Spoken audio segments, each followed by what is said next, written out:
How about that cigar? How about that cigar? Ladies and gentlemen, welcome. Thank you so much for joining us on episode 107. 107. Thank you so much for watching. Thank you so much for listening.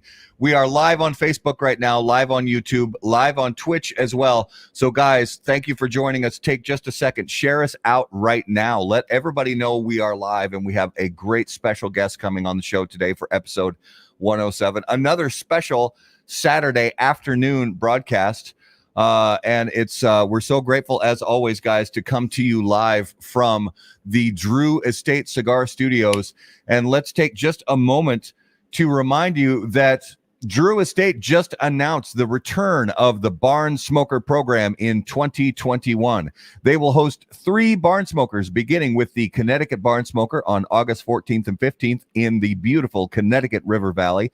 The Kentucky Barn Smoker will follow in Hopkinsville, Kentucky on October 9th. Finally, the Florida Barn Smoker will take place on November 13th and 14th in Claremont, Florida. As always, Barn Smoker attendees will enjoy an immersive deep dive into a variety of unique sensory activations that will focus on Drew Estate's brands, including Undercrown, Herrera Esteli, Pappy Van Winkle, Hoya de Nicaragua, Florida Sungrown, Tabac Especial, and Acid, while chilling with Drew Estate ambassadors, including company founder and president Jonathan Drew, master blender Willie Herrera, and La Gran Fabrica Drew Estate factory spokesman Pedro Gomez. Multiple ticket tier options are available now for each event. Please visit barnsmoker.com for more information. So, Garrett, it has been kind of a dreary week. It sort of rained for like 6 days straight. It was just muddy and dreary and bleh. But fortunately, the last couple days, improving. We're getting back to, we got sunshine. Ramping back up. Mud is starting to go away. But as we always briefly talk about, a couple of our favorite teams, the Twins got absolutely hammered last night. The Angels beat us 10 to 3. 10 to 3. Yeah, that was so. If you like baseball, as we do, and your team gets beat 10 to 3, you just, I don't know. It's early in the season. You say it's early in the season. That's what you say right or now. You say it's a rebuilding year, or whatever the common, things you say when your team really has just completely, blown apart. They started the season so well, but not so much right now. And our wonderful Minnesota Wild hanging in there. They are hovering in that spot of mediocrity, right in the number 3 spot. But there's some they've had some good wins recently, and we hope for the best for the end of our hockey season. We'll see how it goes. It's been a good season, and football draft is coming up, and then summer, and then football season, which I'm excited for.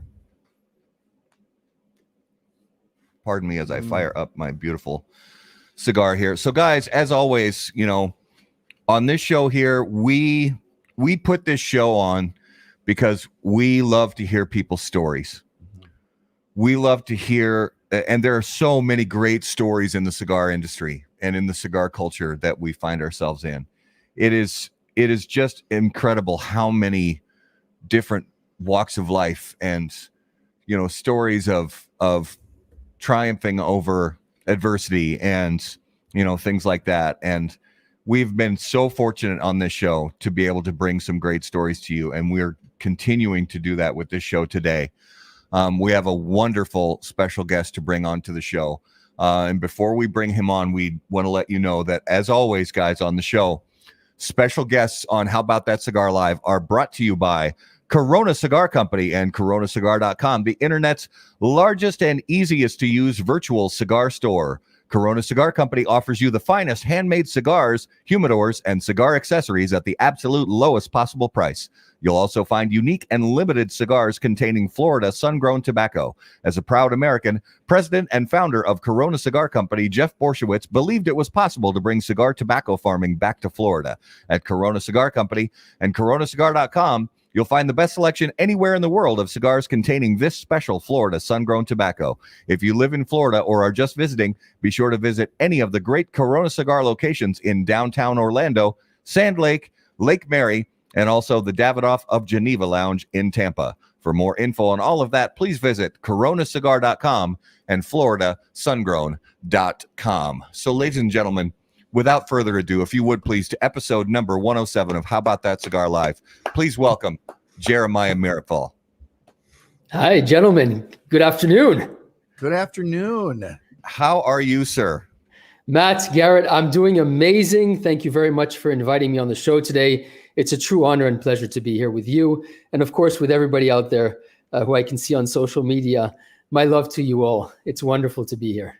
Oh, thank you so much. It's a beautiful day here in Minnesota. I hope it's a beautiful day where you are coming to us from. Tell all our viewers, because most of our viewers are here in the States. So tell everybody where you are broadcasting from. Well, Belgium is a bit more rainy than it is in the United States, where at least in most places of the United States. But I'm on the other side of the pond, so kind of Eastern Hemisphere, east of that ocean that separates us. But we find ourselves puffing on the same cigars and enjoying the same thing. So I guess we're not that distance from each other after all. That's right. That's right. That's a great point. That, even across time zone difference of 7 or 8 hours and many thousands of miles, these cigars really genuinely do bring us together in a way that I don't think anything else can. True story. And Jeremiah, I looked for a fedora that fit. I couldn't find a fedora to match you. I did bring out the scarf.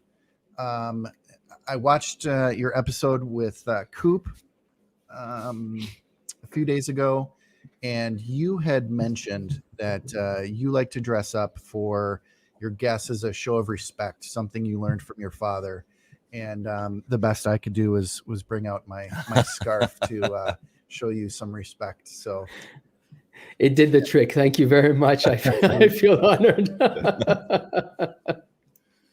So, Jeremiah, we've been fortunate to get to see you a lot on social media lately, and learn a lot about your history and your love for the premium cigar world. And it's really such a it's a world that Garrett and I have great admiration and love for the premium cigar world, and for all the people who work in the industry and the people who call it a part of their everyday culture. And part of that for us is we love to get to know people's stories and sort of where they come from and what brought them into this world of premium cigars. And your family has such a long history in premium tobacco. So we would like, if you could, just to start us out, give us, sort of just that little Cliff Notes version of your family's history in the world of premium tobacco. All right. So we're broadcasting for the next 9 hours. Is that it? Well, in all reality, anybody that's looking for the deep dive history, there's tons, just Google Jeremiah's name or go on YouTube and, put Jeremiah's name in there.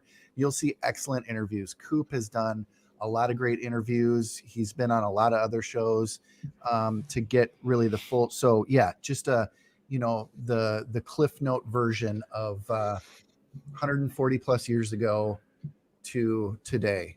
Sure.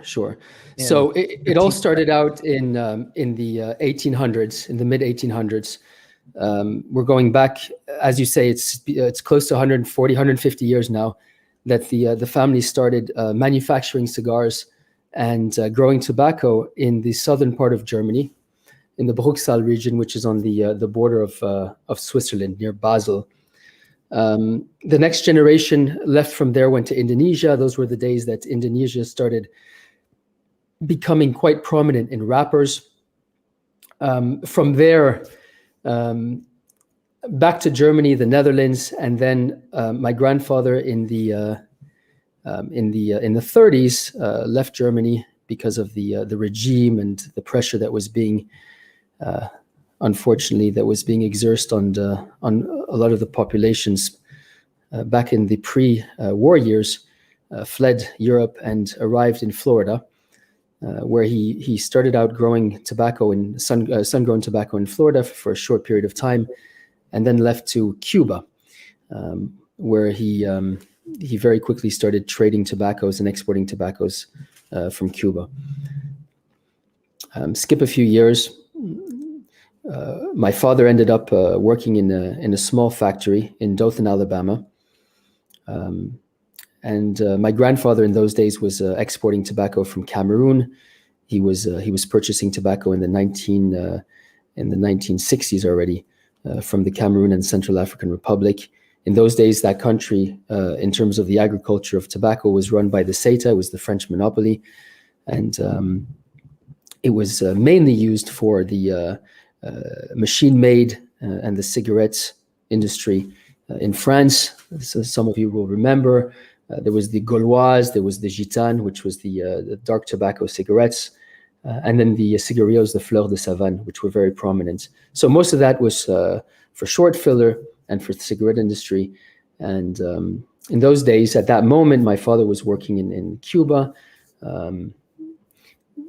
That was a very interesting part of his particular career, where he was one of the last, if not the last, of the non-Cubans, so to speak, to be trained by the old masters in Cuba. At that same time, he started slowly bringing Cameroon to the Dominican Republic, and now we fast forward to the late 70s and the early 80s, where Cameroon was introduced to quite a few of the premium handmade cigar manufacturers in the DR. In those days, there was Guillermo Leon that was using Cameroon. There was the Fuentes that started using Cameroon. General Cigars started using Cameroon. And then, of course, the Newmans, which were also buying at the auctions in Paris.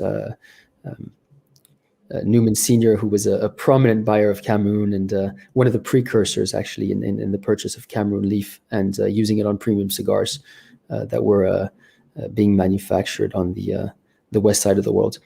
So my father was working in Cuba, and at a certain point, it came to an end. It was just impossible for him to work in Cuba anymore. So he went back to Europe, and a few years later decided to move to Cameroon and purchase the French monopoly. That in itself is a whole story. The French tried to corner the market in terms of the wrappers. It was very, very complicated to buy tobacco from them. They were making everybody's life miserable, and the uncertainty in being able to acquire tobacco and run productions was close to none. In a bad way. It was just impossible to do so. And he went to Cameroon and bought out the French monopoly to be able to restart or reboot, if you wish, the premium cigar tobacco growing operations in Cameroon and Central Africa by switching.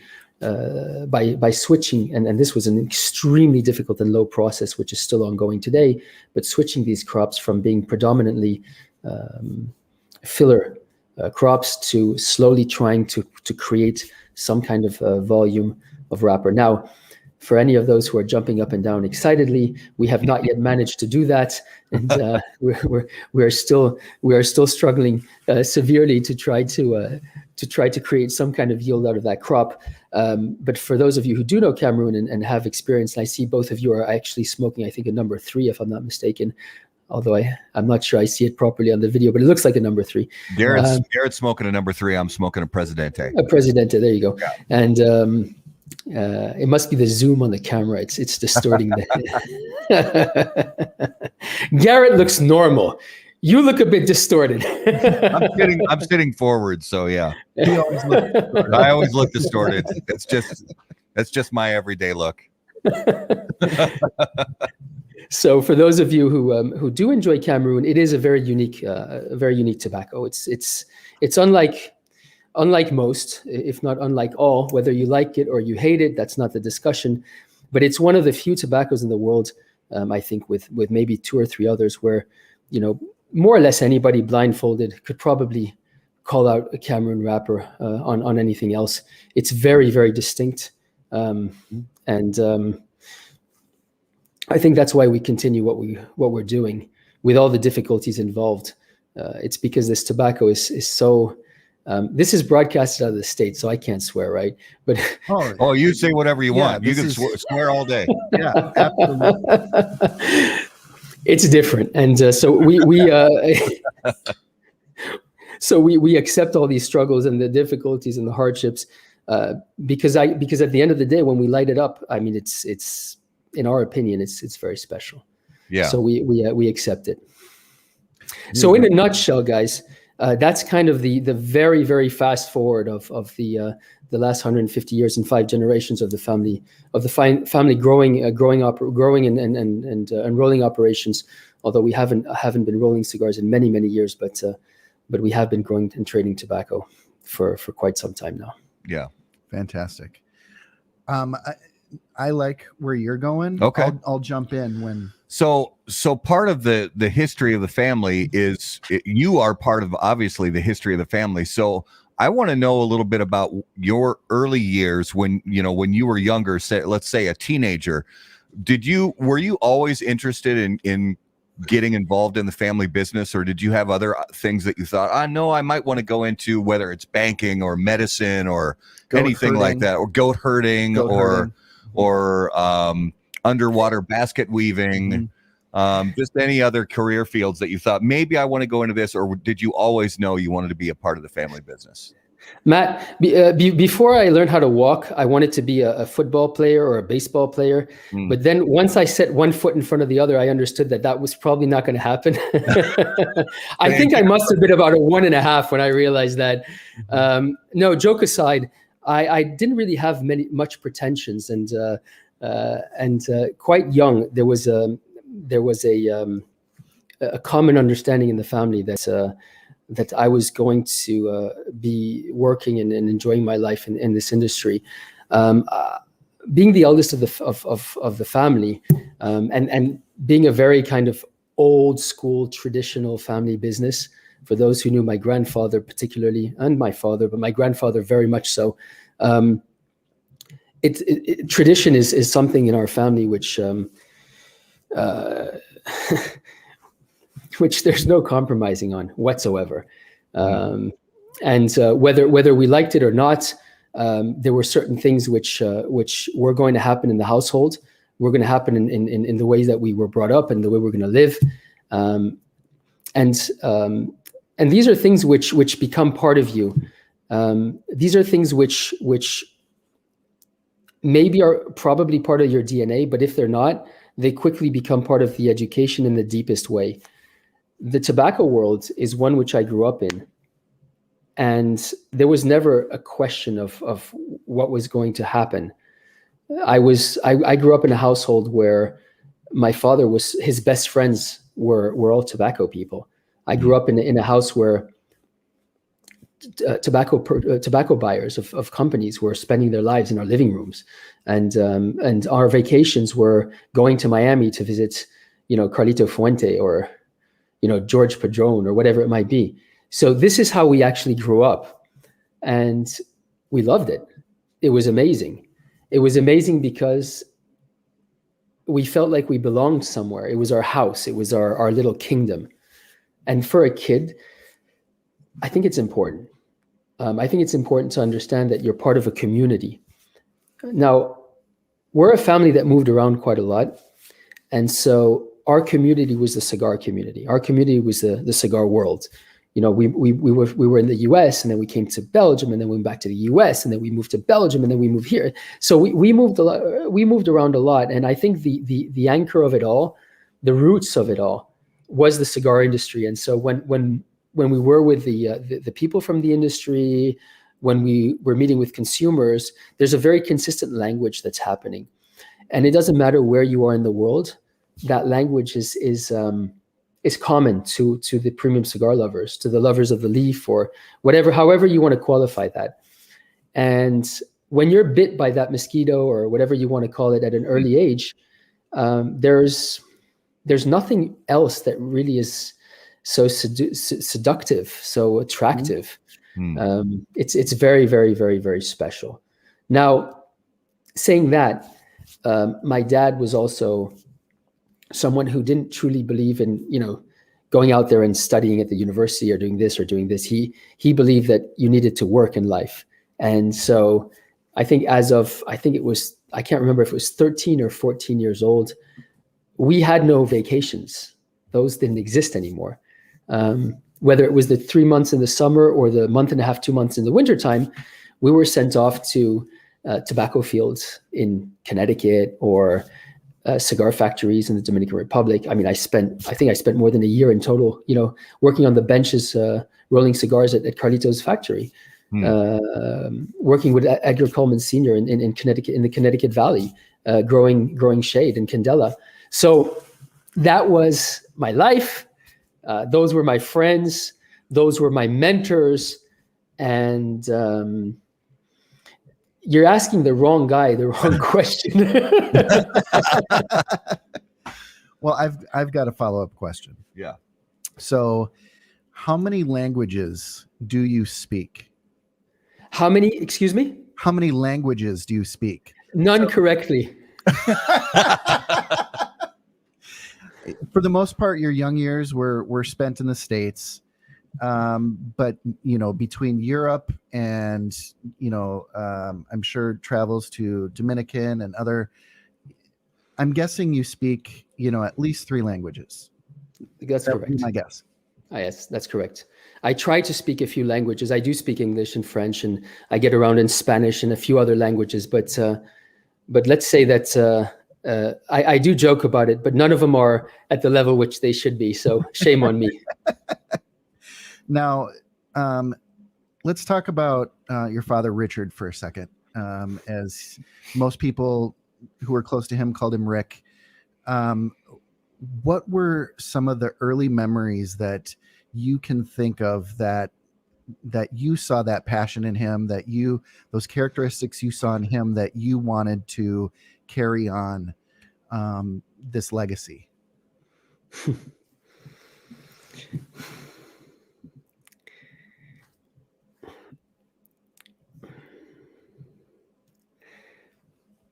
Speaking about that is difficult for me, but I'm going to do my best.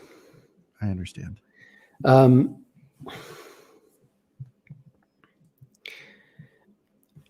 For those who knew my father, he was a special human being, and we all find this of our parents. It's normal, and of course I'm going to speak like this of my father, but he was truly a special human being in terms of many different aspects of his personality. On one hand, he was beyond belief passionate about what he was doing. And when I say beyond belief, he was one of these purists, almost naive in terms of his ventures and the way he invested himself in what he loved. My father was someone who was very proud, and when you put all of that together, you get a very special soul. I'll give you a few examples. When Dad went to Africa, obviously he immediately fell in love with the place and the people. I should have said the people and the place rather, because it's truly the people that make the place. Mm-hmm. Although it is a very beautiful place. But you have such beautiful souls there and such beautiful people. And immediately, my father,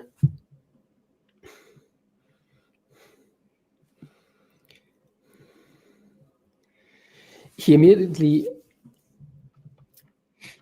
wanted to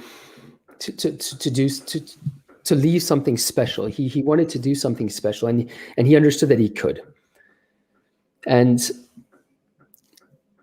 within months, he was absorbed by the endless possibilities that one can bring to places like this, whether it's building schools or financing them rather, to financing clinics, it was truly incredible what he did. But he never said a word. He never said a word to anybody, because it was his thing in that naive, in that honest, in that pure way that that my father did things.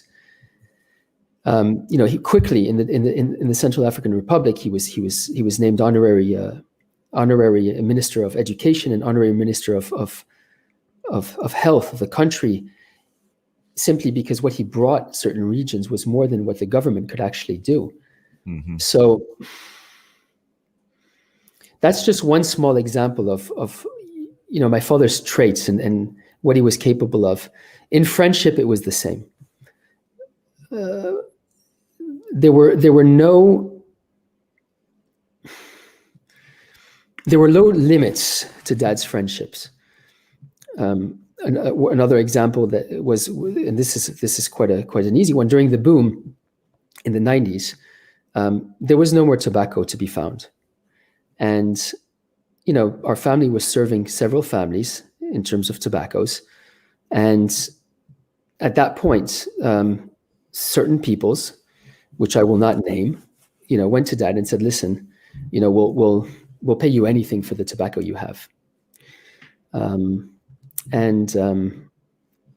Obviously, it takes a very, very strong character and a very faithful friend to turn around and to tell them to go fuck themselves. Mm-hmm. It would have severely hurt his friends and his customers. It would have put a bullet in one or two of their legs and handicapped them at a time where people needed product to be able to grow. And yet he was unconditional in his friendship and in his loyalty. So these are just a few examples, gentlemen, of what kind of character he had and what kind of traits he has, or had and still has, actually, because I say has, but we as his children, and when I say we, I mean my brother and I, and certainly my little sister, who's not in the business, but she's very much like that as well. We were brought up in this way where these values are not to be compromised ever, for whatever reason, at any cost. And so when you speak about Dad and you speak about, his values and how that inspires us, I think it's more than inspiration, gentlemen. I think it's unconditional rules that were put in place as small children, which you deeply first learn, and then they're engraved in you, and then you become the flame holder of these traditions. And now I see myself acting in exactly the same way. Then I smirk, I look at myself in the mirror and I say, what a horrible businessman am I? But, who gives a fuck? Because at the end of the day, I'm upholding the values of what we were taught. And I find myself breathing down the neck of my two boys and my daughter, basically ramming those same values down their throats day and night. Because when I draw my last breath, and hopefully it'll be later than sooner, I think that's it's not that I think, I know that that's the only thing I'll really care about is, what do you leave behind? You leave behind values. You leave behind principles. You leave behind a savoir vivre, a way of life. That's what your family is all about. That's what you represent. Everything else is just non-existent. Yeah. It's something which you can maybe hold for someone else for a moment. People talk about valuable goods or money or whatever it might be, but this is just something that goes through your hands for a few moments and then it continues its way. The only thing that we really hold are the principles and the values and the education which our families leave to us, and that we are able and willing to give on to the next generation. Yeah. And I think that that's what's by far the biggest legacy which our father left us, is this one, and the one which I will certainly dedicate, and even if necessary sacrifice my life to withhold. And that, I have to say, I'm so glad that Garrett asked the question the way he did, and I'm so grateful for you Jeremiah, for you just being vulnerable and transparent in your answer, because one of the things that we've learned from so many, there seems to the cigar industry, the cigar culture seems to attract that kind of mentality that you just described, where integrity is eternal and values are eternal. Money and stature and status and fine clothes and fine cars, it's all temporary. Humility. But humility and integrity and values, those are the things that define legacy, not stature and status. And I really appreciate your answer. And I would say that just the fact that you are as vulnerable about it as you were in your answer demonstrates that you are continuing that legacy of his. And I think it's something you should be proud of. Absolutely. And to piggyback on that, leading up to this interview, I obviously did a lot of research on you, Jeremiah, but I also did, as deep of dive as I could on your father, and read many articles dating back to the 70s, and the passion, the pioneering, the drive, the unfallible character that your father had and poured into this industry and into the Meerapfel family legacy is unprecedented. And it's just such a beautiful story that this interview or any couldn't tell. I can tell that it couldn't tell the entire story of who your father was, what he did. And I know that we are seeing a wonderful legacy continue in what you're doing and upholding. And I know that he would be proud. Gentlemen, thank you. It means a lot to me. My dad was very, very discreet and a very humble person. Mm-hmm. In those days, you didn't have social media. The communication was very slow. And you had two types of characters out there. You had the characters who stayed behind the scenes, and you had the characters who walked on stage. And you had to make a choice in those days because communication didn't warrant a middle ground like it does today, where you can be a little bit behind the scenes, a little bit on stage.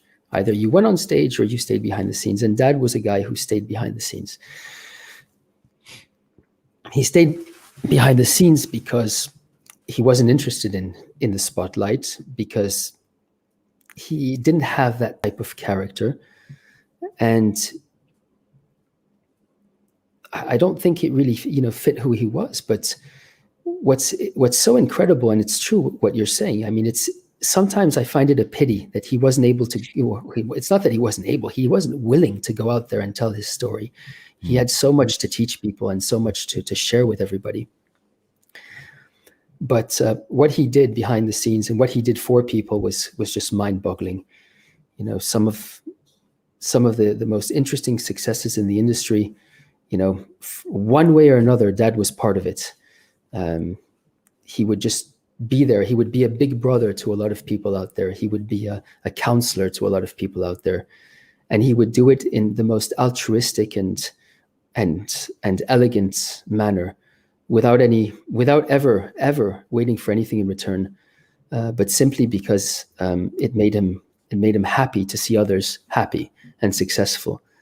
Mm-hmm. And sometimes I wish that there was something to be able to document his journey, because I think that most everybody in this industry, or at least the old school,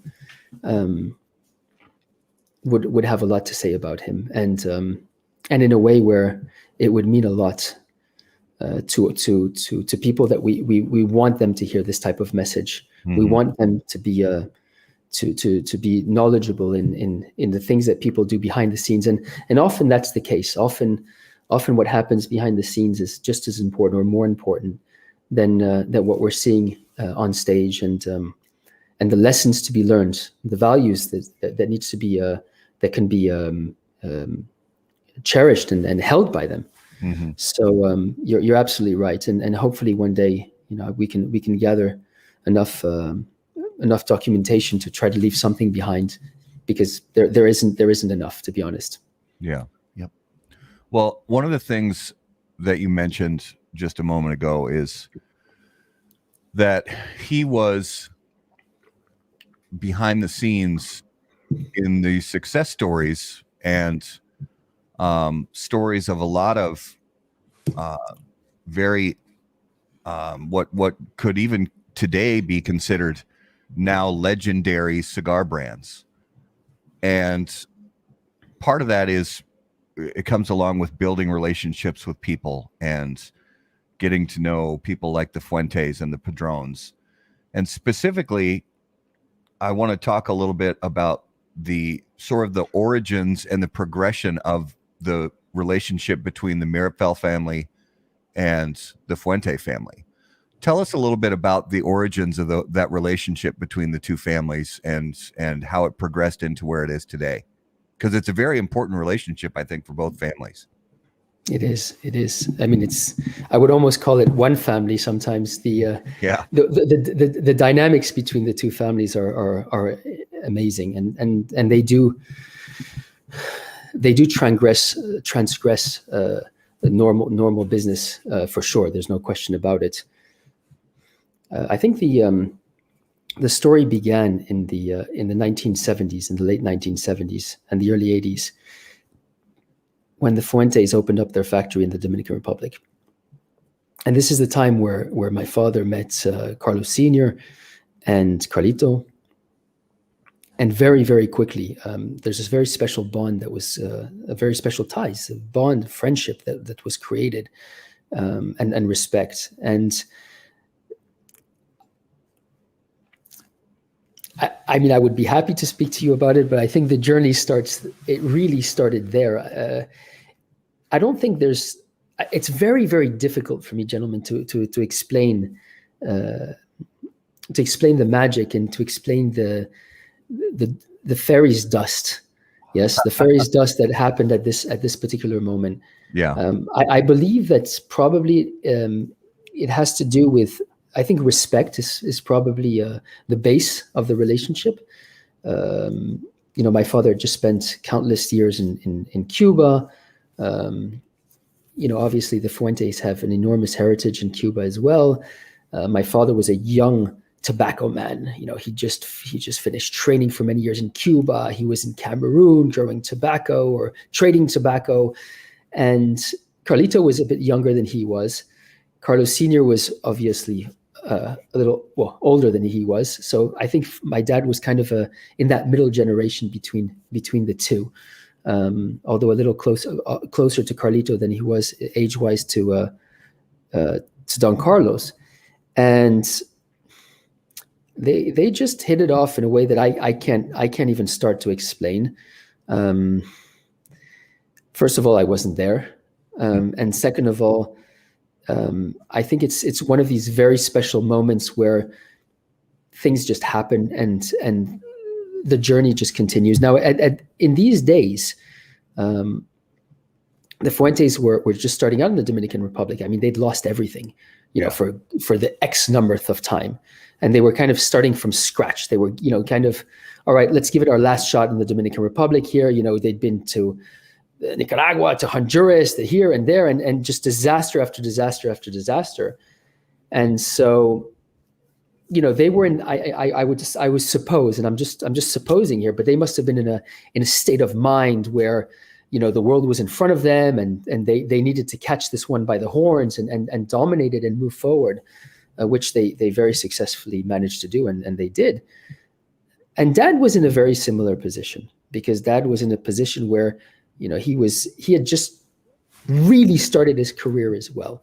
He'd finished training in Cuba. He was trading Cuban tobacco. He went to Africa. He was starting this whole movement around Cameroon tobacco. And I think the dynamics were quite similar in terms of, all right, let's go and build this stuff up. And, I know Dad helped them a lot with tobacco. And then after that, a few years later, in those days, we were mainly Cuban tobacco traders. We were trading tobacco from Cuba. We were also we were the distributors for Habanos in certain parts of Europe. We launched the Cuban Cohiba in the early 80s. We were doing most of the Cuban brands.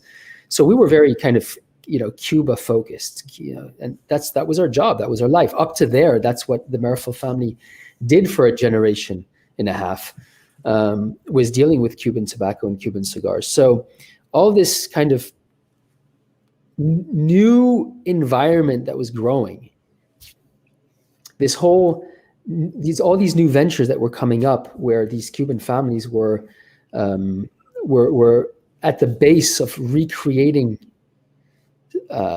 what they had been forced to leave behind, let's say, in the past generations or the past years.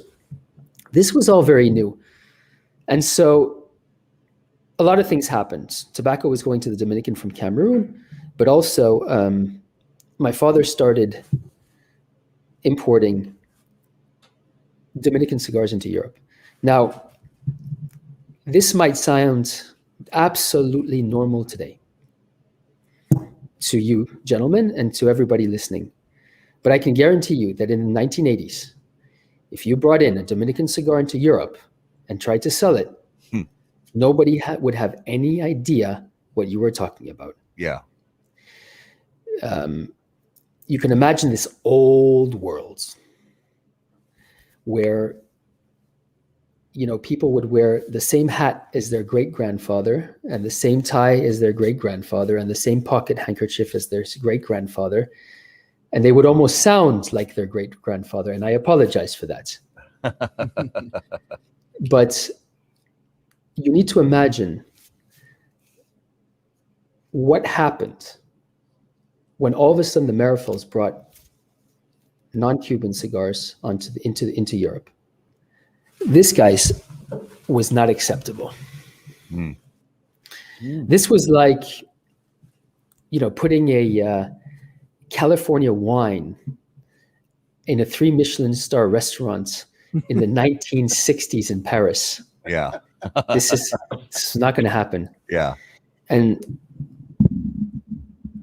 that was a visionary. I mean, if I were to qualify him of something very specific, it would be a visionary, simply because he understood, and I don't know how he understood this. Actually, I do, and I'll explain in a second, but it's insane how he saw this. He understood that the future of the premium cigar industry was going to be the Dominican Republic, Nicaragua, but no longer Cuba in the way that it was. And we're talking in the 70s, the 80s, the 90s, when Cuba dominated, the vast majority, if not the majority, of the super premium cigar industry outside of the United States, particularly in Europe, the Middle East, the Far East, and so on and so forth. So he took on this war. He took on the war, and he did it. I mean, he went out there and started building up the distribution networks, starting building up the relationships, and with the notoriety and the trust that people had in him. I mean, remember that, being one of the main players for Habanos or Cuba Tobacco, and having, one of the oldest histories in the cigar industry to anybody's standards, I believe. He had the knowledge, and he had the credibility to go out and start building these various markets for the non-Cuban cigars. And I truly wish that he would be here today, because he would have had a smirk on his face. Unfortunately, he passed away a little bit too early, where he started to see the change, but still, it was still a bit young.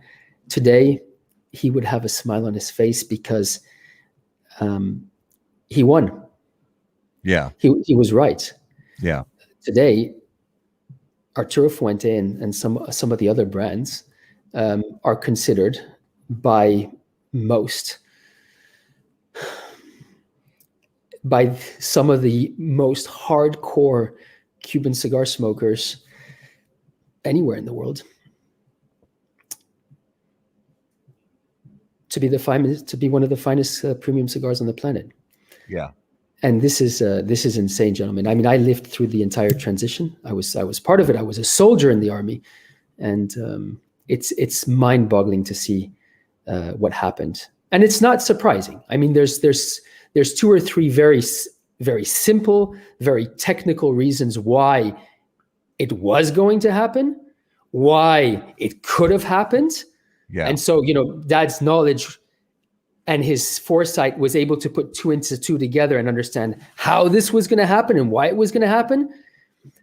But it's unbelievable. And I remember an interview he had in the early 90s in the Amateur de Cigar, which in those days was the biggest magazine outside of the Cigar Aficionado, or at least on the international markets in France and the French-speaking part. The very, very prominent magazine, very respected, where there was an interview of him where he said that it was going to be the beginning of the end for the super premium, for Cuba as a super premium dominance within the industry. Yeah. And he was absolutely right. It's mind-boggling. And honestly, I'm sure he's up there smiling. So I want to talk a little bit about the region itself, in the basin region of Central Africa, the Cameroon area, because I've been fortunate to get to go to a few tobacco growing regions in Nicaragua and Dominican Republic. But one of the things I love about them is they're all a little bit different. So what is it about this region in Central Africa that brings such unique and wonderful characteristics to the leaf that's grown there?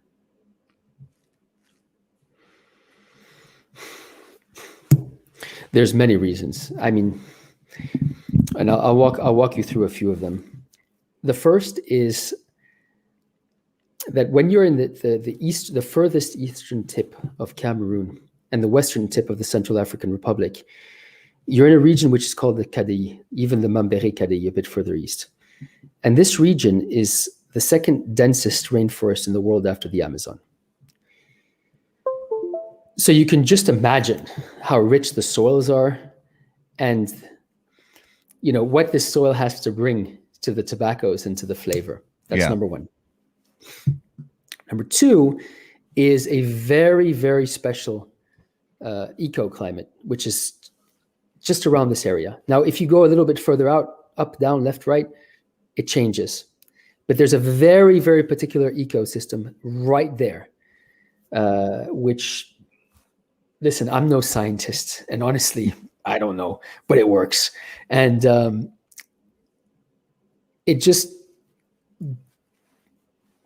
enables a very, very, very special tobacco to flourish from it. Now, you guys know tobacco, and you know that you can basically grow tobacco more or less anywhere. You can throw it in your garden, it'll grow. Yeah. But very few places in the world does it come out magic. And between the rainforest, between the weather, and then there's a few things which I usually don't speak about too much, but this is why I call it the Meerapfel Cameroon, because I truly believe that we have something very special going. Now, you have to realize our family's been there from since my father was there in the late 60s. My grandfather was there in the 60s, and we've been developing our own seeds as well, and our own little kind of house recipe.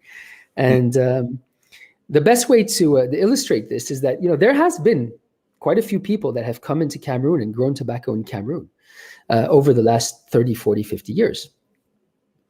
But for some reason, it's never been the same. I'm not saying it's better. I'm not saying worse, but it's never been the same.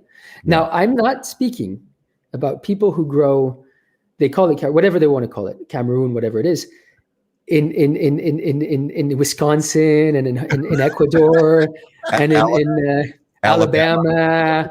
I'm not talking about the Rolex is made in China. I'm talking about I'm talking about Switzerland. Okay. Now in Switzerland, you have Rolexes which are made, and you have Swatches which are made, and you have whatever which are made, and you have lots of different Swiss watches. All right. Meerapfel is one of those Cameroons. Now, why is it different? Why do certain people think it's better? Well, because we don't do it the same way. You don't make a Rolex like you make a Swatch. Yeah. All right. We have very different seeds. We have very different ways of growing. We have very different surveillance. There's a million and one things. All right. There's a reason why you go to Nicaragua, not all farms are equal. You go to Cuba, not farms are equal. You go to France, there's one chateau, which a bottle costs $5,000, and the guy down the street that it costs 50 cents. Yeah. All right. So, and here we're talking about Swiss watches. Again, I'm not talking about the Chinese knockoffs. Okay. So there's a blend between several things. The land that we pick, which is very, very, very specific. Okay. As a little example, people who have grown Cameroon in the past, they choose lands which are near the main roads, which are near the cities, because it makes it a lot cheaper to be able to, okay. The problem is the soils they're not the same. They don't have that rich rainfall. Okay, that's number one. Number two, so we choose these soils. We work the soils in a certain way. We have our own processes. We have our own seeds. And then we have our own fermentation processes, which is another story. Mm-hmm. Now, gentlemen, you need to realize something. We may be very proud of the taste of our tobacco, but in terms of a business model, it sucks. Why? Because we are rejecting 95% of our crop. 95% of our crop is going to waste. Now, there's no company in the world that would do something so crazy. But because we truly believe that this is such a special tasting leaf and truly believe that it's so insanely, well, we think it's tasty, it's good, it's special, we're willing to go through that and to kind of take that risk and survive year after year and generation after generation. And thank God, there's certain manufacturers out there that are willing to uncompromise, without any compromise, are willing to pay these insane amounts of money for this product to put it on their cigars because they believe that it's better than anything else out there. And if it wasn't for these manufacturers, in the same way that if it wasn't for the greatest chefs in the world to go and buy these raw materials which make no sense whatsoever in terms of the cost of growing, but the people who want the best, they recognize it, they taste it, and they're willing to pay for it. And the reason it's so expensive is not because I want to buy myself another hat or suit, because as you probably noticed, I've been wearing the same hat and suit for the last 15 years. So it's not going towards my hats and suits, ladies and gentlemen. Yeah. But it is going towards a product which is yielding very, very, very, very, very, very little. And actually, you could compare it to a Patek Philippe out of Switzerland, to a watch. You can compare it to any of the finest products in the world. When you're at that level of production, when you're at that level of perfection, that's what happens. The wastage is incredible because you're only going to retain, that tiny kind of piece of the production, and everything else is just going to get disqualified. So this is what separates the Meerapfel tobacco, the Meerapfel Cameroon, from everybody else. In my opinion, in my humble opinion, we don't compromise. We don't play games. We do it like my dad did it, like my grandfather did it, and then our forefathers before that did it in the industry. We just don't cut any corners, basically. So I think that's the answer to your question. As for the Chinese knockoffs, well, that's another discussion. Well, and we will get into that discussion, but one of the specifics that I want to, I think I know the answer, but I always want to learn as much as I can. So, as far as the specific seed varietal goes, are we talking about a Indonesian Sumatra seed that's the seed varietal that's being grown on your farms specifically? And is it sun grown or shade grown? So, number one, 100%. It's originally an Indonesian Sumatra seed, which is grown in Cameroon, and over time became the Meerapfel Cameroon. To be even more specific, we call it the black. We have several seeds that we have. One of them is the we call it the black gold, from the rainforest. Very specific type of seed because of the color, because of the which we've naturally selected over the last the last 70 years now. So this is very specific to the Meerapfel Cameroon. Yes. To answer your second question, all Cameroon is sun grown. Okay. You brought something up that is important that I oftentimes forget about. When I tell people about the different types of tobaccos, the different origins, and all the different characteristics, I liken it to rice. I've said it on the show several times. There's basmati rice grown only in the foothills of the Himalayas. There's jasmine rice grown in Southeast Asia. There's wild rice that only grows in the upper Midwest. And you can take those rices and you can grow them other places, but they won't be the same rice. That's true for tobacco for the most part. But the part that you brought up in how you process the tobacco and the care and the things that are that the farmers and those who are tending the farms do, that makes a difference in tobacco, unlike anything else. Can you tell us a little bit, without giving away, obviously, trade secrets, something that you do differently than maybe other tobacco farms don't do? Everything. I love that answer. That's Yes. perfect. No, I mean, it's true. Everything. Most tobacco farmers today have evolved and do things right, really right. They produce yield, they produce beautiful tobacco, and they've gone a long way. We haven't done that. We still grow tobacco like in the 1940s, and our yield is terrible. But we haven't figured out a way to truly use technology so far without touching the taste. And when I say technology, it doesn't have to be only technology. I mean, like modernizing it. So we truly do things like it was done even 100 or 200 years ago. We just do it that old-fashioned traditional way. Nothing has changed. So I'm sorry, guys, but we don't do it like anybody else. Or I should answer, nobody is crazy enough to want to do it like us.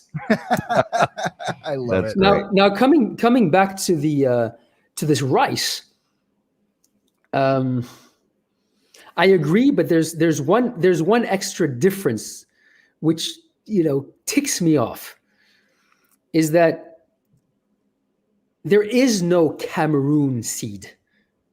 Right. Mm-hmm.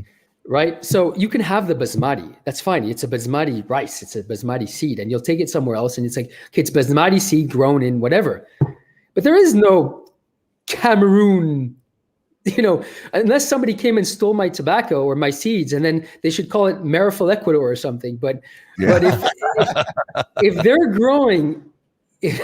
growing Indonesian seed in Indianapolis, then call it Indonesian. Why want to ride off everybody's success all the time? Do your own thing, for God's sake. Yeah. Well, one of the things that I'm curious about is so our mutual friend and brother of the leaf, Jose Blanco, is an absolute. He's absolutely in love with Meerapfel Cameroon, and has what I would classify as a true love affair with Meerapfel Cameroon. So why is it that he loves your Cameroon so much? All right. And he's actually here to say hello. Oh my goodness. Hey, Jose, my brother, how are you? Do you guys hear me? Yes, sir. Yes. Okay, I need to answer this because it's a great question. I'm in love. Actually, I know the answer, and I'm going to answer it for you afterwards. So be careful. I love the rapper. What I don't love is the owner of the rapper. No, listen, I got to say something. First of all, Jeremiah, great to see you. Nice to see you, my I'm friend. having a great trip here. We talk about you very bad every night, Carlito and me, so that's no big deal. You know that's going to happen, but it's been great. I got to say this. I mean, I've known Jeremiah and Josh since they were kids. He's still a kid. But, and I met Rick and, of course, his grandfather, a gentleman, a man that the jokes I'm doing now, I would never dare do it to Heller or Don Carlos or Fernando or people like that. But I fell in love with Cameroon 35 years ago because I've always smoked Cameroon, and I have the utmost respect for the Meerapfel family and, of course, for Jeremiah, Josh, and the whole operation. But people like Jeremiah would describe it, and to be honest, he described it in kind of a nice way. But you're talking about a place where there's no electricity, where there's no security, where there's no water. Everything that's there, the hospital, the schools, everything has been put in by the Meerapfel family, and Jeremiah has continued to that. So I feel very proud working with him and Carlito and all the Fuente family, but more than anything else, because I believe in that. When Carlito and I talked about, trying to work together, I mean, it was like a dream come true to be, able to work with the owners of my favorite rapper. And it's unique. It's something that during 20 years that I've been doing seminars, people ask me, Mr. Blanco, Senor Blanco, whatever, oh man, what's the best rapper in the world? And I would always say, Cameroon, grown by the Meerapfels in Cameroon, Africa. And like Jeremiah, he's trying to be, he's not really today in full gear, but I can tell you, you cannot grow a seed in Ecuador, in Honduras, in Dominican, in Cuba, wherever, and call it Cameroon if it's not grown in Cameroon. I have defended that before working with Fuente. I will defend it working with Fuente. And I'm still going to be long gone because I told Carlito I'm only going to wait till 80. I still at 80 years old will be defending Cameroon. Not only because I think it's the greatest rapper in the world, because I think it belongs to the country. It's something that belongs to the great country of Cameroon where people are suffering. And to be honest, if it wasn't for the Meerapfel family, this would have a huge, huge, big problem. So, my brother, I'll see you next week. Jeremiah, Matt, and Garrett, keep up the great work. I love you all. The one that I kind of like a little bit is really Jeremiah, but I like you two knuckleheads best. Great show, guys. Jeremiah. Jose, you better behave yourself in the Dominican, or I'm not letting you back into Europe. Let me tell you something. I got my man posted at the customs there. They're gonna search you full from the head to the toe. Guys, great seeing you, Matt. Great seeing you, Jeremiah. Enjoy. Bye-bye. Talk to you soon, brother. Thank you, brother. So there you go. I mean, Jose is absolutely, a great ambassador of Cameroon. Always loved Cameroon. Now that he's off the show, I'll tell you the truth because he's always full of shit. No, joke aside. With all due respect, Jose started his career in the premium cigar industry with the Leon family. Yeah, and Guillermo's father and uncle, Don Fernando and Eduardo Leon, were one of the first companies in the world to use Cameroon on their premium cigars. And it was also their favorite wrapper. And our families were very tied, particularly at those times with my grandfather, where they shared that common passion for that particular leaf. And Jose was brought up by a very good school. Jose had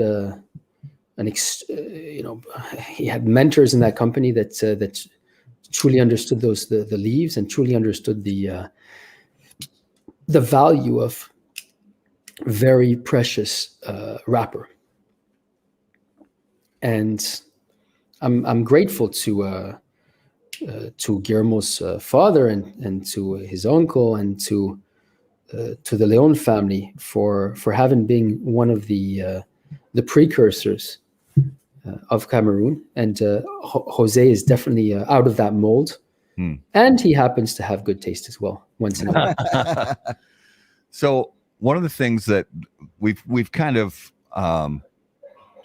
we've discussed it a little bit, but I want us to open up about it a little more, because I don't want us to dance around it. And because if you go into a cigar shop, or if you look on a cigar website for a review, or you read Cigar Aficionado, you will see a lot of cigars out there with the word Cameroon on there. And as you said, there is no such thing as a Cameroon seed tobacco. It doesn't exist. So why is it that companies are able to use that word Cameroon when it ends up just being a Sumatra seed that's grown in Ecuador or Honduras? How is it that they're able to use the word Cameroon when it's not actually grown in Central Africa? And also to talk to us a little bit, leading into that, because you guys are taking steps to certify and stamp real Meerapfel Cameroon. And so I'm just curious about the process, as far as is there some sort of governing body that allows companies to use the term Cameroon when it's not actually Cameroon tobacco, or not actually grown in Cameroon or Central Africa? Listen, guys, it's a very, very good question, which I myself truly don't understand. I think the answer to that is they do it because they can get away with doing it, because there's no legal framework in place, and even more importantly, because the consumers are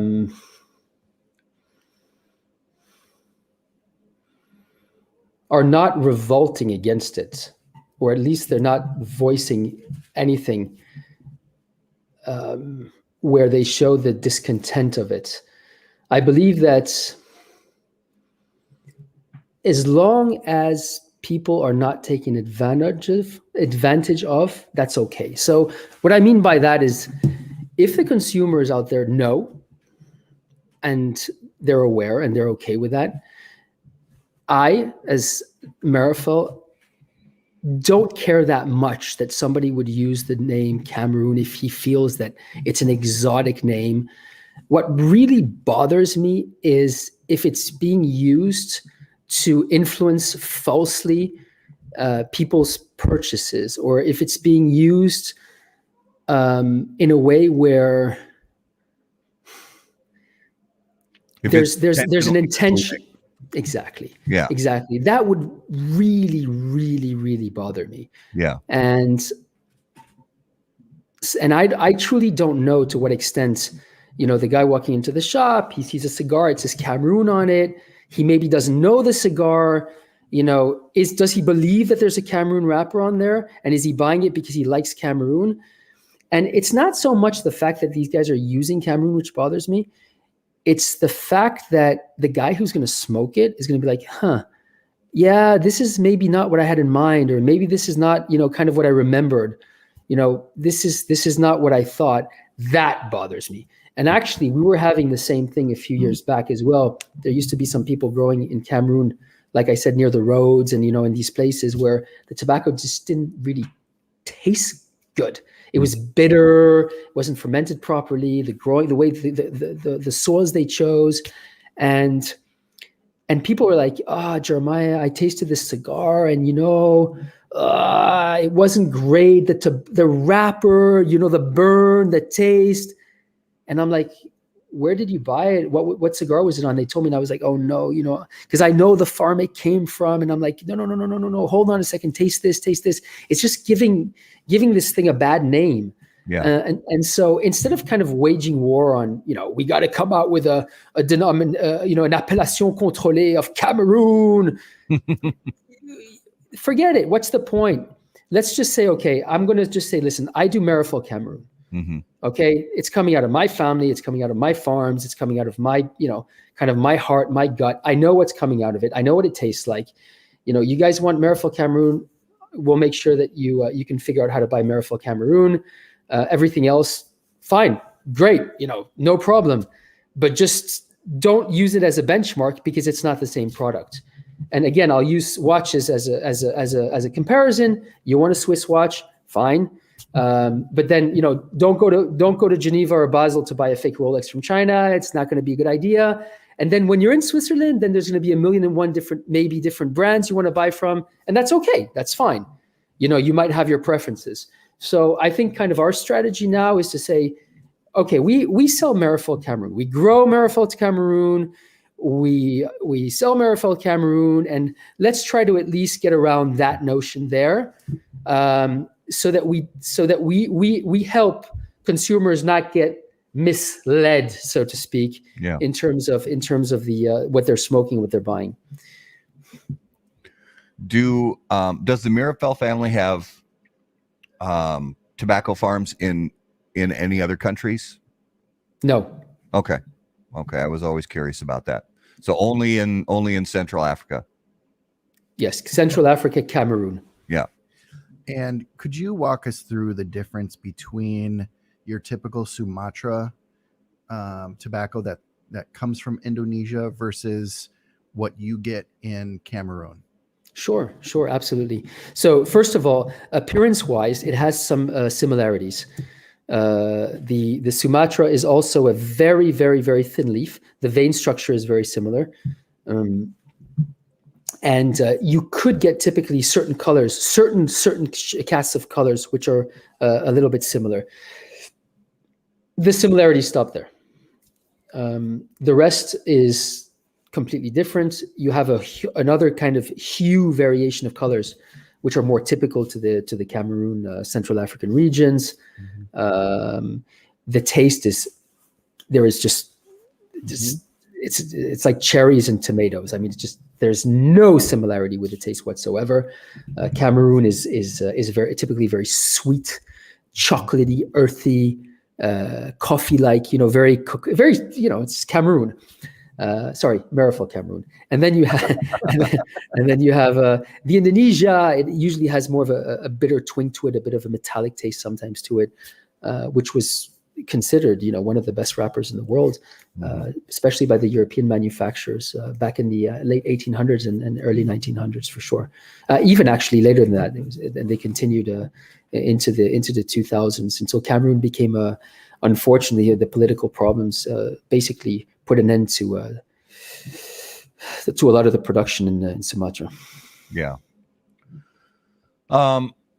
So you talked a little bit about it, but I want to hear a little bit more, because one of the things that we love hearing from different cigar people about is the communities that they work in, whether it's a factory in Esteli, Nicaragua, or a factory in Santiago, Dominican Republic, or a farm, a tobacco farm somewhere. That one of the most common threads we hear around the cigar industry is giving back to the communities where you're working.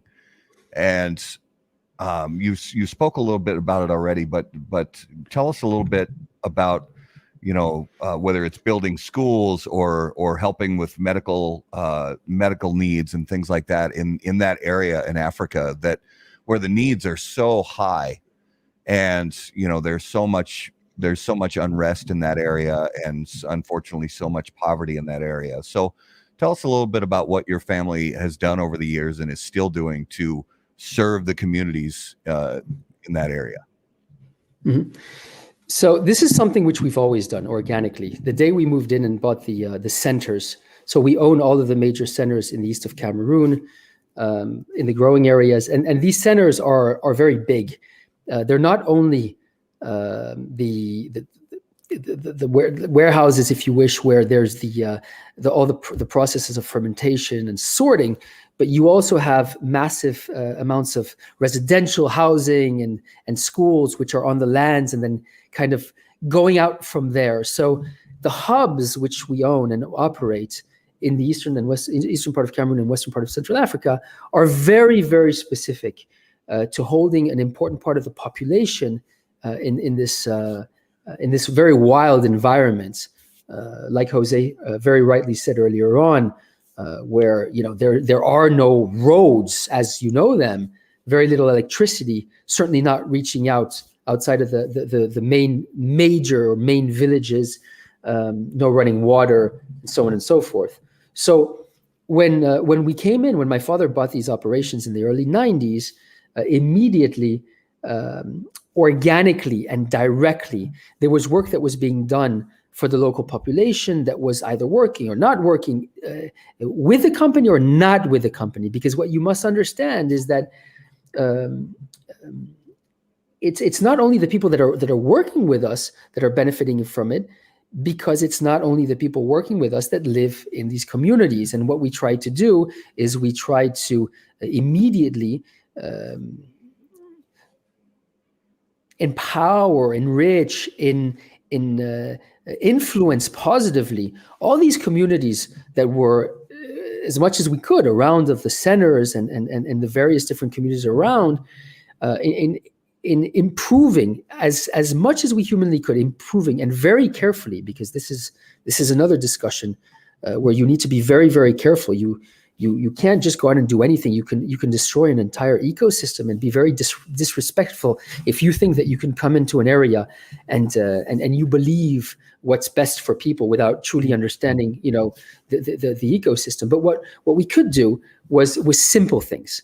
And those simple things were financing existing structures to take true roots. So there were, for example, for many, many, many decades, there were missionaries that had clinics there. People that came for generation after generation, where they would do vaccines, but they had no resources. They had no vaccines. They had no scalpels where they used to make the cuts to do the tests for the paludism, for the malaria. There are a million and one things. There was missing all these resources. So what we were able to do there is, for example, is to finance the whole process, to finance the importation of the medications that are needed, to basically to finance what is working and what has worked and what is proven to work. This is very, very important. In another direction is education, and this is even more dangerous because the last thing you want to do is come in and try to bring in a Western education out of nowhere into an environment where you can hurt the environment. So what we decided to do, what my father decided to do, was to finance the local education system, to bring up the quality, to bring up the assets which the local education had and have. And so it becomes more efficient. More children can go to school. The children that were coming to school, they had no shoes. Then all of a sudden they have shoes. They have the books, because all of a sudden the books are financed for all the kids, and there's chalk for the blackboards. Very little things, but these little things make an enormous difference. And when you add everything up, then you realize that it's far from being little. And then also, and this a lot of people have done for many, many years, including in the Dominican and Nicaragua, the sports environment, both for the children and the adults, unbelievably important. These are communities which love basketball. They're very, very, very proud. Football, even more. The Cameroonese football team is one of the best in the world. The Cameroonese Lions, which even went to the World Cup several times. And so once you start, and when I say football, gentlemen, I'm talking about soccer. So please excuse me. No, we call it football in the rest of the world. Yes. So all of these things, which are extremely important. Now, when my father passed away, I created a foundation which is called the Ricky Meerapfel International Association. As you rightly said at the beginning of the show, my father was known by his friends as Ricky, and so this foundation was set up in honor of my father, and which did unbelievable things. We hooked up with the the Belgian royal family and the foundation of the royal family, the universities, and we had it was very, very special, and we had all kinds of projects, including drilling massive what do you call them when you go down and fetch water, and providing fresh water to all of these communities. Yeah. So we've managed to do our little share in this world, and we will definitely continue to do so. But like I said earlier in the show, very quietly, and the Meerapfel way. Yeah. Mm-hmm. Well, you obviously have a home in Europe. I'd like to know, how much time do you spend in Cameroon? Very little. I was traveling to Cameroon until the mid 2000s, when unfortunately I fell very sick. I caught a disease in Cameroon and spent 2 years on a bed and almost died. Unfortunately, nobody was understanding what happened. There were certain type of parasites which were unidentifiable, which were eating the inside of my body. And at that moment, my brother Joshua took over the trips to Cameroon, and he spent, let's say, the next half of the career going back and forth and traveling in Cameroon, first while I was recovering, and then after that when I was running the operations in Europe, United States, and traveling the entire world, taking care more of the sales and the strategic part of the business, whilst Joshua was taking care of the growing operations in Cameroon.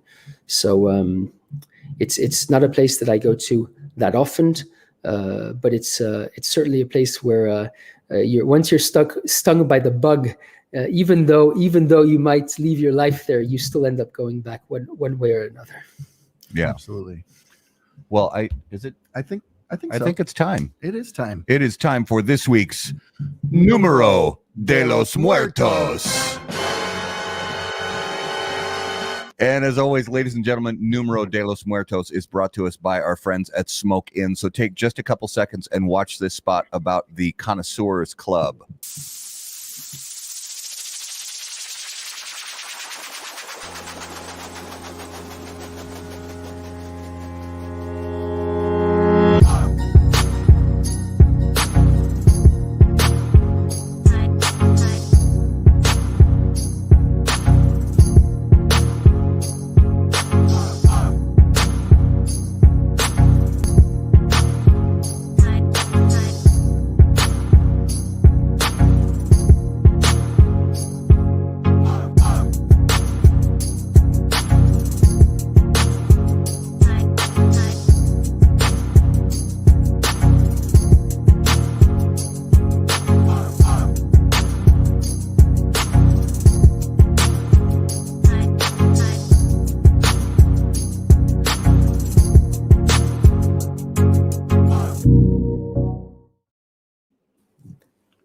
All right, Numero de los Muertos brought to us by Smoke Inn. Garrett, what do you have for us this week? All right, this week's number is 49 people on average die every year in Cameroon from this. Oh, so you're getting regional on us. I am. Okay. All right, so as always, viewers, if you guys have some guesses, leave them in the comments. Jeremiah, we're going to guess along and see if we can come up with this. So in every year, on average, in Cameroon, 49 people die from this.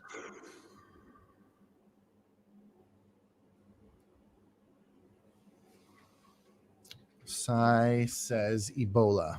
It is not Ebola. Not Ebola. Okay. Not malaria. Not malaria. Is it a disease? It is not. Not disease. Okay. No, malaria, you're going to have a lot more people than that, unfortunately. Right. Yeah, not a disease, so not TB or anything like that. Let's see here. Is this it's not starvation. Is it related to any kind of transportation? It is not. Okay, so no vehicles or anything like that. Nope. Stupidity Stupidity. David says stupidity. Well, I think there's That's funny. thousands of people every year that die all across the world from that. It's a disease in the Western world. Yes. It's not crocodile. Not crocodile. It's not. Yeah, not Jose snakes. says snakes. Is it snakes? It's a good guess. Not snakes. It was on the list. Snakes and hippos was on the list as well, Oh, that's not it though. but it's not hippos. I would have guessed the hippos because that sounds not so far off the hippos actually. It's actually really close to the Yeah. hippo number.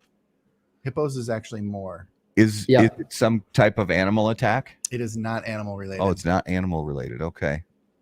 I hope it's not nicotine overdose because you're going to give me a bad publicity. I wouldn't do that to you. It's not lions, obviously not animals. It's not heat. Sai says drowning, which is actually very, very close. Okay. All right. So it's close. And that's probably the cause of death for most of this number. But it's like a specific kind of I'm activity. looking for something more specific. Okay. Oh, I think I know. What is it? Should I guess? Yeah. Yes, absolutely. They have these pirogues, like it's like a canoe. Is it from that? Not Because there's a lot of deaths on that, especially with the hippos flipping them over and then they drown. That's why I'm saying. correct. So and that does play a part in it, but I'm looking for actually a specific occupation. Occupation. Oh, Is it fishing? No. not fishing. And I'll even get more. So it is on the Wari River. Okay.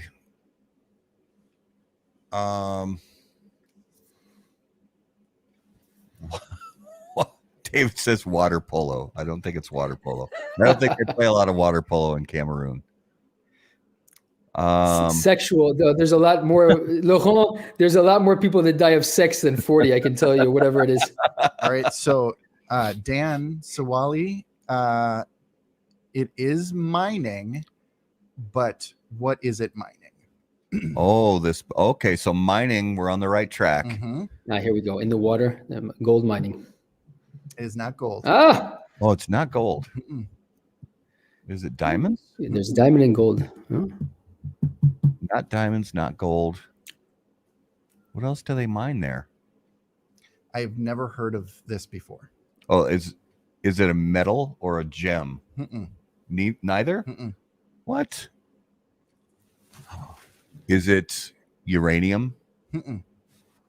That's amazing, Matt, because there actually is uranium in that region. Yeah. Oh, is there? Yeah. Okay. Yes. John says sulfur. Not sulfur. So it's not a metal and it's not a gem. Correct. What else do you mine besides metal and gems? Yeah. So with the apparently there's a lot of construction going on, and the region is starting to really grow. And so Dara is close in the guess of heavy earth. Heavy earth. What is? I'm. Sand? It is Sand movement? It is sand. Oh my gosh. So this area of the river, this sand has made the best concrete. And there are these guys that go out in the boats that Jeremiah described, and they go down with these buckets and they dive, and some of them can be down in there for 5, 8, 10 minutes. Just free diving? Just free diving. Wow. With these buckets of sand that they'll bring up. And it's currently it's the most dangerous job in Cameroon. Wow. Is sand diving, where they pull So up. for all of you sand divers, come to our company. We'll hire you to take care of tobacco. You won't have to risk your lives. We need extra hands. Come over to Meerapfel. Wow. Yeah, I never knew that. Yeah, I You had would- no idea that was a thing. You would mine for sand, but So it's a very specific, and Dara says gypsum, which is, I mean, that's an ingredient in concrete as well. And I didn't know you could mine for a very specific kind of sand, yeah, nor that you would have to dive to the bottom of a river for it. right. With just a bucket. Although without the technology like modern mining technology, they do it old school over there. Yeah, and these guys. So I look up, Cameroon sand diving, and you'll see these guys, and most of these guys should be like on the bodybuilding competitions. Yeah. They are just beefcakes. Well, yeah, they kind of have to be if you're going to dive down for 8 minutes with no respirator. Yeah. In oh my gosh, in murky water. That's crazy. So that was kind of a fun little. That was a good one. That was a deep dive. It was. Yeah, see what I did there. That's a good one. Next time somebody asks me why I wear a suit and tie, I'm going to tell them because I don't sand dive. Yeah. Very good. So that was this week's Numero de los Muertos. All right, Jeremiah, we've got a couple non-cigar related questions for you. If you could hear the thoughts of one living person for 10 minutes, who would it be and why? I mean, that's an easy one. I would love to hear my father's thoughts right now, simply because there's so many things he left off prematurely and suddenly. And, now 18 years later, just to hear what he would think of all of this, whether it's our industry, whether it's our company, whether it's his grandchildren, whatever it may be, that would be priceless for me. Absolutely. If you were about to get into a fight, what would your soundtrack music be? Oh, Rocky for sure. Eye of the Tiger. I love it. So choose one of the following. You could hit a home run as a starting pitcher. You could score a touchdown as a defensive lineman. You could score a goal in a hockey game as the goalie, or you could score a goal in a soccer game as the goalie. Guys, I don't want to be disrespectful, but I'm the guy who smokes a cigar watching these games. I've never played sports in my life, so you're going to have to give me a pass on that one because that's fair. No, that's totally fair. That's fine. So, all right. So one extra one is, if you could bring back any fashion trend from the past, what would it be? Like they would say in the States, duh. I mean, come on. Really? Listen, as far as I'm concerned, I would want one day where the entire world would dress like they would in the 1950s or the 30s or the 20s or whatever it might be. Just one day that would put a smile right down the back of my head, I can tell you. Yeah. So let's go to our notable smokable for the week. And as always, notable smokables is brought to us by our friends at Ace Prime Cigars. Notable cigars, notable passion, notable purpose. So Jeremiah, each week we name a cigar that we've smoked recently that was interesting to us. It could be a cigar that's been on the market for a very long time that we revisited for the first time in a while, or it could be something that's brand new that we are just trying for the first time. Jeremiah, is there something you smoked recently that, whether it's old or new, that really caught your attention and you enjoyed a lot? Yeah, of course. I mean, I typically smoke Cameroon. Mm-hmm. Guilty. But and typically our tobaccos. But I smoked recently a cigar which is one of my all-time favorites. One which I think is it's balanced. It's beautiful. The tastes are just insane. And that was a Padron 1964 Exclusivo. I absolutely adore that cigar. Yes, 100% yes. Love that cigar. Garrett, what was yours this week? Well, that's really interesting because my notable smokable is a Padron 1926. Okay. that I smoked the other day, and it was an older one. And Good Night Nurse. You know what that means in Europe, good night nurse, huh? No. I guess I don't. No, that's okay. That's all right. It's something you do to the nurse, but that's okay. All right. Oh, that's fantastic. I love it. That makes it so much better. So my oh god, my Wait, hold on a second. Will you say that again, please? Good Night Nurse. Boom. There are scores of Europeans laughing right now because we have no idea what that really means. Well, it's like the in the UK they have the dollar store. We have the dollar store here in the States, but in the UK it's called Pound Town, which means something totally different here in the States. Yeah, different meaning altogether. Totally. So my notable smokable this week is the Sin Compromiso from Steve Saka and Dunbarton Tobacco and Trust, cigar that's been on the market for a few years now, that I just revisited last week and was reminded when I smoked it how much I enjoyed them when they first came out. It's a very nice cigar from Steve Saka. So that is this week's notable smokables, brought to us by Ace Prime. Improving lives through fine cigars. Visit aceprime.com to learn more.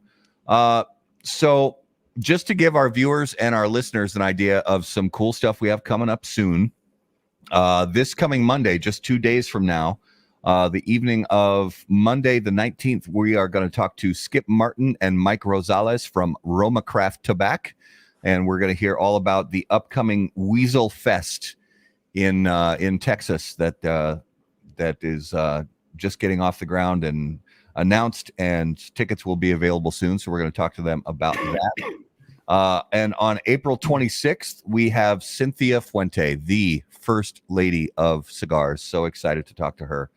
And on May 17th, we're going to talk to Indiana Ortez about her wonderful new position at Mombacho Cigars. That company's making some big moves right now, so we're excited to talk to her.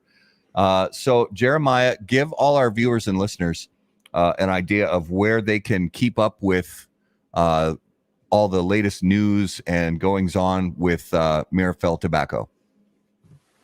That's an interesting one because we don't really advertise much of anything. Right. So, ladies and gentlemen, if you want to keep the latest news, I would definitely recommend you log on to How About That Cigar and and ask your questions, because I don't have a platform where I regularly update anything. But you're more than welcome to join the Instagram account. It's the I think it's Meerapfel or Jeremiah Uber Tradition at Uber Tradition, UBER Tradition, Uber Tradition on Instagram, and then you can follow my Facebook if you wish, which is Jeremiah Meerapfel, and I'd be happy to answer any questions. And then we cannot forget the Meet the Professor show, which is a wonderful show that we love to watch and laugh along with you guys. You guys have such a wonderful time on that show. And you guys just had that wonderful 1-year anniversary with a 26-hour marathon, which had to be extremely grueling but rewarding at the same time. So congratulations to you guys. Yeah, I ended up in ICU after that. I can tell you that was terrible. although it was an enormous success, and we were very happy and proud to be able to have all these people enjoying the show for so long, and we certainly have a blast presenting the show. There's no question. I mean, I understand the satisfaction that you guys get from being out there and sharing your passion with so many people. I truly do. And we have that weekly show going on, and every time it's the same reward. You share that knowledge and you share your passions with a group of unbelievably interested and knowledgeable people who actually care about what you're saying, which for me is a first. So it's actually nice to have people out there who actually find value in what's going on behind the scenes in their industry, and want to find out more about this amazing product which they're enjoying on a daily basis. Some of them, others on a weekly, whatever it may be, but trying to understand what's actually happening behind the scenes. And thanks to you guys as well, and particularly both you gentlemen here who are just going at this and making sure that people get these segments of our industry. Keep up the amazing work, because it's thanks to gentlemen such as yourselves that people like us exist. People like us are able to continue our work, which is not only growing tobacco or manufacturing cigars or whatever it may be, but we're actually trying to get a message across. And getting across that message would be impossible if it weren't for gentlemen like yourselves who actually care to capture that message and bring that message from A to B. And so we and I am eternally grateful, Matt and Garrett, for your work and your time and your generosity and your involvement in making all of this happen. And tonight, thanks to you, people will have I was going to say wasted an hour and a half, but no, to be serious, people will have understood, what is Meerapfel all about? What happens when I smoke a Meerapfel cigar? Why is it that when I smoke Meerapfel Cameroon, it tastes different? Why is it that when I smoke Meerapfel Cameroon, I have a certain type of emotion that's sparked? I have a certain reaction in my taste buds, which is different. What's actually happening? And it's not only about the tobacco that's being grown. There's the way you grow it, and the way you grow it is directly linked to what are you willing to sacrifice and what are you not willing to sacrifice. How many concessions are you willing to make, and how many concessions are you not willing to make? And when that consumer is taking that cigar and he's lighting it up and he's like, oh my goodness, look at the ash, look, it's diamond white, and my goodness, there's all these little, but we call them the little goosebumps. I call them the little goosebumps on the wrapper. And you're like, why is this? Oh, that's it's the magnesium in the soils in the virgin rainforest, and it's this insane family which is growing out there, and it's growing this tobacco without any compromise, like Saka says, sin compromiso. That's it. It's going out there and making sure that we're doing things in a way that probably nobody in this industry is either crazy enough or willing, or there's they just don't want to do it in that way. But in return, what do you get? You get that taste. You get that characteristic which you're not going to get anywhere else. And you gentlemen have enabled an audience of consumers out there to actually put two and two together, to actually realize, okay, I get it now. This is the reason why it's burning like this. This is the reason it's tasting like this. This is the reason, because there's some insane guy with his hat and his glasses, right? Which basically dedicates his life, sacrifices a majority of his life to trying to produce something which is just completely different. And I hope that I was able to help you get that message across, and I'm definitely very grateful for you doing so, gentlemen. Oh, thank you. Yeah, it's an honor. It truly is an honor to have you on and to be a part of telling the story, because it's important. Yes, to tell the stories. We're really grateful. So Jeremiah, thank you so much for being on the show. We had a fantastic hour and a half, and we look forward to talking again in the future, and hopefully someday sitting down together and enjoying some fine conversation and fine cigars. I hope that sooner than later. Yes. I wish you guys well, and remember, if you don't do it with passion, don't do it at all. Amen. Amen. Thanks so much to all our viewers and listeners. As always, if you guys have questions for us, send us an email right on the website at howaboutthatcigar.com. Follow us on social media at HBT Cigar. And until we see you guys next time, as always, burn cigars, Not bridges. Thank you. Thanks, everybody. Bye-bye.